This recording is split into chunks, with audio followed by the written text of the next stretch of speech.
what a career in racing he had. Of course, he would like to think that his career is not over yet.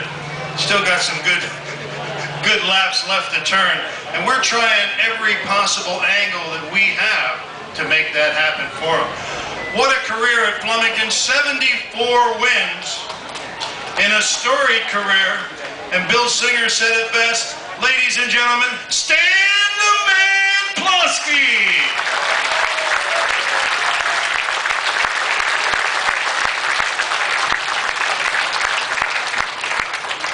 He's right, you still look like you could drive today. I would like to. Just go around and just drive for a little bit. You know, I'm happy to be here. And I almost had Ken give me a hand to get up. What happened to Stan the Third? He was driving for a while and he was doing pretty good, and then he kind of disappeared. Where did he get to? Well, he kind of ran out of money like everybody else. You know, these cars today, it's phenomenal, you know, what they cost, especially the motors today. I have a special memory. If you drove a coupe car, number 27. It was a white and cream color car.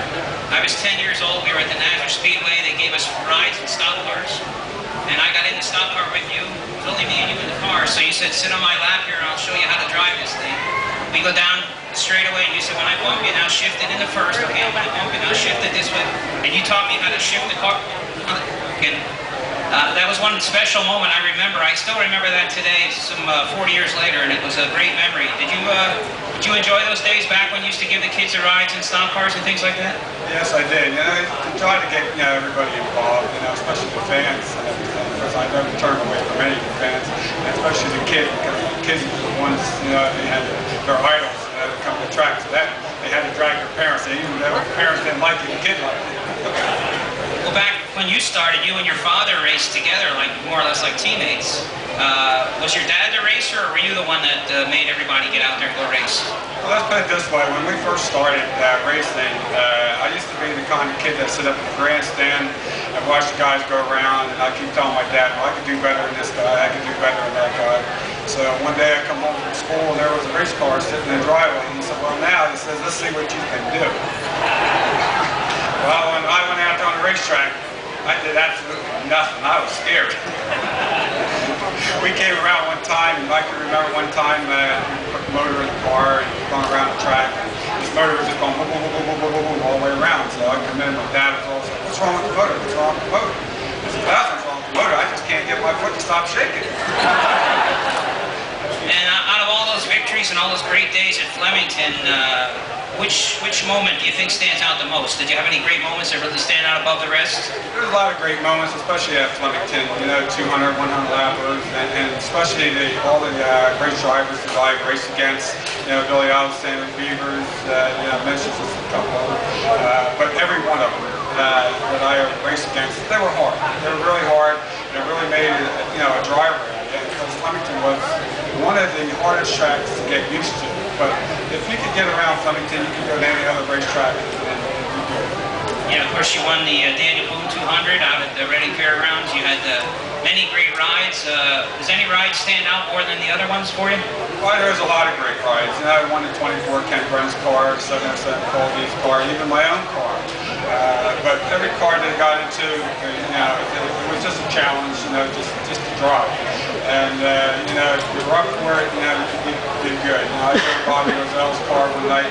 My car broke down. Bobby came over. He says, no, he says, you're leading in the points and everything. He said, how'd you like to drive my car? I said, okay.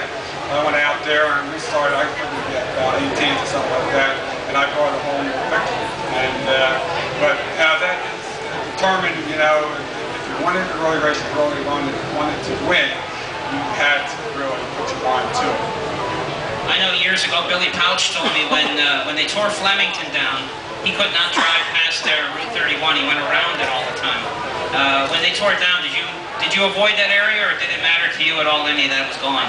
No, it says every time I go past it, I look, and I says it brings back a lot of memories. And I try to get a whole cool, and you have to come over here. There's a lot of ground back here, and I come here, and let's design the track back here like Flemington Speedway.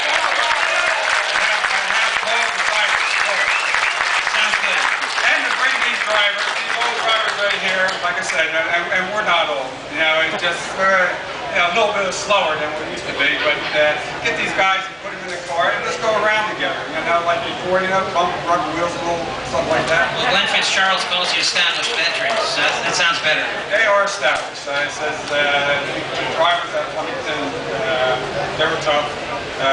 People at the drivers at Reading, Pennsylvania, they were tough. No matter where you went, they, even though, you know, you run at their track and everything, and if you won, they make you want to win.